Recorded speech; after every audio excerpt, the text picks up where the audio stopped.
সোনালী প্রান্তরে বৈষম্য বিরোধী ছাত্র আন্দোলনে নীরব ভূমিকা পালন করেছিলেন চলচ্চিত্র নায়ক ফেরদৌস আহমেদ। ছাত্র আন্দোলনে নীরব থাকার কারণেই কলকাতার ছবি থেকে বাদ পড়লেন তিনি। টলিউড প্রযোজক রানা সরকার মির্জাফর চ্যাপ্টার 2 ছবি থেকে নাম কেটে দিয়েছেন ফেরদৌসের।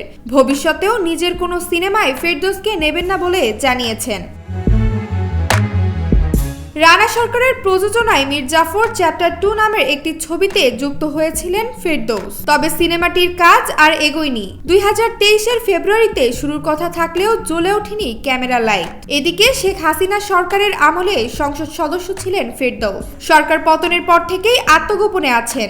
এমত অবস্থায় ছবিটির কতদূর কি এবং ফেরদৌসের এই সিনেমার সঙ্গে যুক্ত থাকার সম্ভাবনা কতটুকু জানতে চাইলে রানা সরকার জানান, নানাবিধ জটিলতায় কাজ থেমে আছে মির্জাফর চ্যাপ্টার 2 এর। তবে ছবিটি হলেও রাখা হবে না ফেরদৌসকে।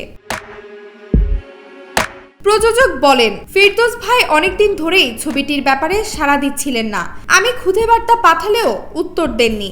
যদিও তার কারণে না অন্য কোনো কারণেই থেমে আছে ছবিটির কাজ। তবে কাজ শুরু হলে ফেরদৌস ভাইয়ের জায়গায় অন্য কাউকে নেওয়া হবে।